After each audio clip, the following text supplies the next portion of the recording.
Apparently, we are in the AI age now, so why doesn't it feel like the future that sci-fi predicted? A lot of classic sci-fi books painted a picture of humanoid companions helping us with the jobs we don't want to do. Sure, they would sometimes go rogue and destroy the world, and there was this terrifying idea of the singularity where robots became smarter than humans and took over everything. But when it wasn't that, it was robots in cute bodies that we interacted with. But the actual AI age, the stuff that hit us first, surprised me because it was different from all of those predictions. It certainly surprised me that creative tasks like writing and design, video making, art and illustration were some of the first to be impacted by AI. I imagined a world where it was the physical jobs that were taken, giving humans the time to focus on the things that made us unique, art and creativity. I'm also surprised by the effect on coding. Coding is this highly intellectual craft that can take years of study to become good at and attracts people who are highly intelligent. But it's also perhaps the one profession I've seen be completely impacted by AI, and the people I know who work in tech or software all talk about how they're using things like Claude Code to do almost all the aspects of their work that they used to do themselves, and their role becomes more like a supervisor of this debugging machine. With one of the fears of this AI revolution being that it does take human jobs, maybe it's only fair that the people or the field that created it, software engineers, are the first to see the impact of it on the workplace. But I'm sure that the people with power in those professions won't actually be affected. It's just the people trying to get started in that profession. And physical work, at least for now, remains harder to automate. We don't yet live in a world where there are capable household robots, because embodied AI is still lagging behind things like large language models. A robotic future has arrived, just in a strange order. And I was wondering, who wrote about AI in a way that predicts what we see now, the ChatGPT of it all? Surely someone did. And it turns out that yes, someone did, and it's not who I expected. Oh, hello. I've been expecting you. Come with me and I'll show you around. This is a story called The Great Automatic Grammatizator, published in 1954 by Roald Dahl. Yes, Roald Dahl, the famous children's author of Charlie and the Chocolate Factory fame, or James and the Giant Peach, and the BFG, amongst many others. He doesn't have a reputation for predicting reality in his stories, but this short story is really interesting and I'd like to show it to you. But mind you, that now and again, very rarely, you dream into the future. Did you know that? The story starts with a writer named Knipe struggling at his desk who gets an idea. He wonders if he can build a machine that can write for him. He knows a machine cannot have a brain and is incapable of original thought, but thinks about a calculator and how it has memory. Simply by converting electric pulses through a column of mercury into supersonic waves, it could store at least 1,000 numbers at a time, extracting any one of them at the precise moment it was needed. Would it not be possible, therefore, on this principle, to build a memory section of almost unlimited size? I learned something about early calculators here. In the early 50s, some computers used electrical pulses that were converted into ultrasonic sound waves, sent through a mercury-filled tube, then converted back into electrical signals at the other end and recirculated. Therefore, it stands to reason that an engine built along the lines of the electric computer could be adjusted to arrange words instead of numbers in their right order according to the rules of grammar. Give it the verbs, the nouns, the adjectives, the pronouns, store them in the memory section as a vocabulary, and arrange for them to be extracted as required. Then feed it with plots and leave it to write the sentences. Does this start to sound familiar to you? Modern LLMs are built from billions of parameters and trained on enormous datasets. Through those, they have learned not just the rules of grammar, but the flavor of what human writers do with them. We didn't just give models the rules of the game, we let them watch us play billions of times by letting them absorb examples at a scale that no human could ever read. One of the early examples of AI becoming truly impressive was AlphaGo. Knowing the rules of the game Go isn't enough to be a great player, but the engineers let AlphaGo play itself many times and learn patterns. It eventually became a master. And humans don't just learn from the rule set either. We need some kind of learning experience. In the story, Knipe is told by his boss, Mr. Bolin, that it's a clever idea, but don't take it too seriously. After all, what possible use can it be to us? Who on earth wants a machine for writing stories? And where's the money in it, anyway? Just tell me that. A few years ago, I might have agreed with that. A machine for writing stories does sound commercially absurd. Even AI companies did not seem to start with the assumption that AI-generated text would be a goldmine. OpenAI began as a non-profit in 2015 and only later created a for-profit arm once machine-written text became popular. And now we see that AI-generated content features prominently in many get-rich-quick schemes or online side hustles. Knipe has actually had dreams of being a writer for a long time, and has been spending all his spare time writing stories and submitting them to magazines, but always being rejected. A snippet of one of his stories contains the phrase, "rain poured down like cats and dogs," implying that Knipe's own writing is quite cliché and formulaic. Perhaps why he believes strongly that a computer can create the same thing. He's depressed because his own stories keep getting rejected, and especially because he believes his are higher quality than what the magazines are actually publishing. I know my stories are good. My heavens, when you compare them with the stuff some of those magazines print, the sloppy, boring stuff that you see in magazines week after week, why, it drives me mad. It's funny here that the word slop is used to refer to the low-quality human work that the magazines are publishing. I've been using the word slop a lot lately to refer to AI-generated stuff, but it's true, slop has been around for a long time, much longer than AI has been helping us to create it. In designing the writing machine, Knipe says, "Given the words, and given a sense of what is to be said, then there is only one correct order in which those words can be arranged." Well, not quite, he acknowledges, but the theory is basically true. This feels like the core of how LLMs work with next word prediction. AI models also know there is more than one correct answer for what word comes next, but by looking at the sense of what is being said, they can make a best guess. And in the case of LLMs, that comes from the weights placed on each of the possible answers, and going with the one with the highest mathematical probability. Though both in real models and Knipe's machine, there is more to it than that. Knipe has a control panel of buttons that can mimic the style of certain magazines, or insert one long obscure word into each story to sound clever, kind of like fine-tuning the model. The first few tries using the machine were bad. And Mr. Bolin even says, "Seems a bit sloppy to me, my boy." Slop might have been word of the year in 2025, but Roald Dahl was already using it in 1954 to describe a generated story. Knipe knows he has made a business solution for a market already rewarding slop. On my machine, by having an adjustable coordinator between the plot memory section and the word memory section, I'm able to produce any type of story I desire simply by pressing the required button. The market is limited. We've got to be able to produce the right stuff at the right time, whenever we want it. It's a matter of business, that's all. I'm looking at it from your point of view now, as a commercial proposition. With our machine, when we get it working properly, we can collar nearly the whole of this market. This is the part that perhaps feels most modern to me. The threat is not that the machine becomes conscious, the threat is that it becomes profitable.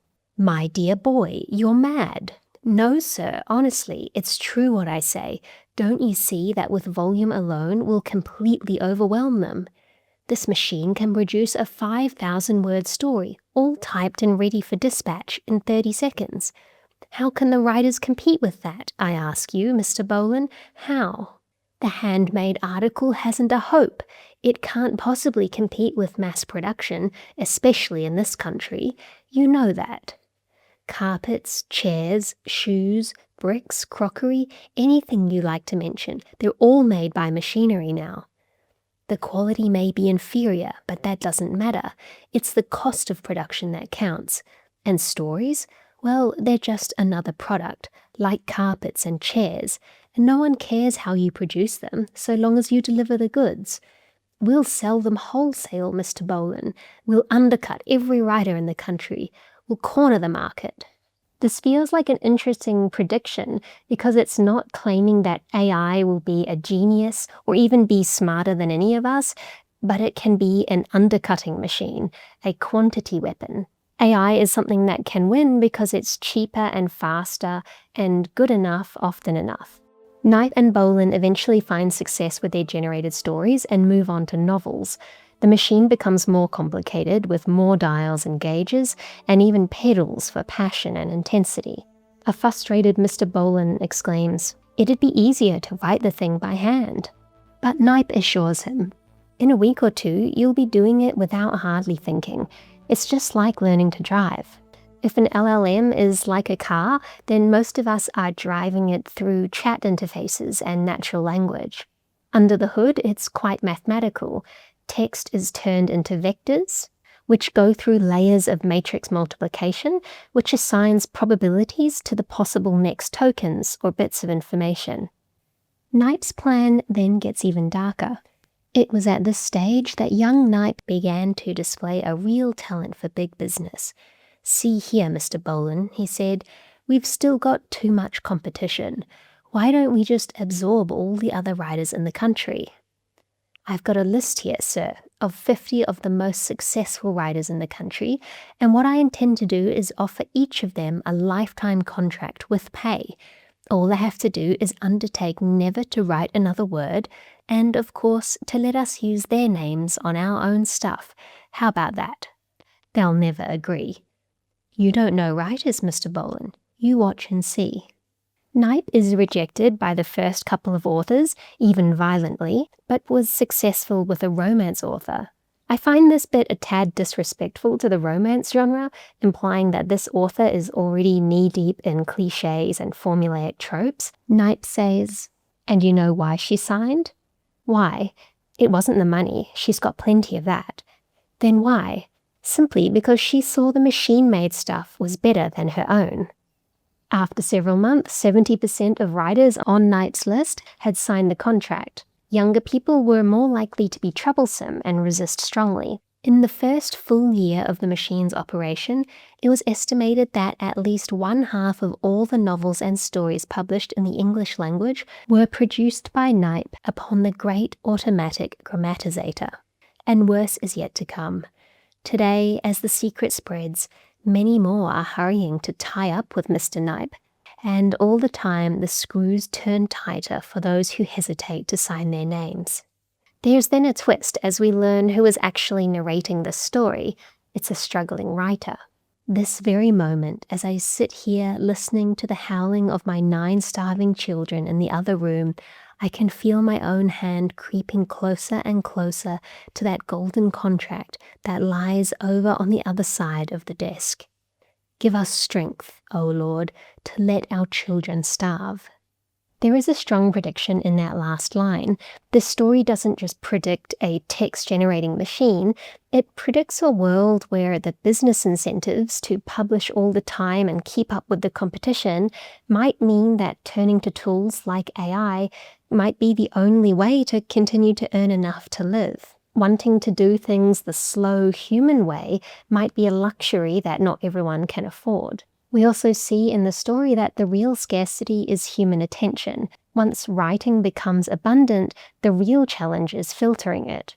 You can already see this pressure in publishing. In 2023, Clarkesworld temporarily closed submissions for the first time in over a decade because it was hit by a wave of AI-generated stories. Many linked to online make money with ChatGPT schemes.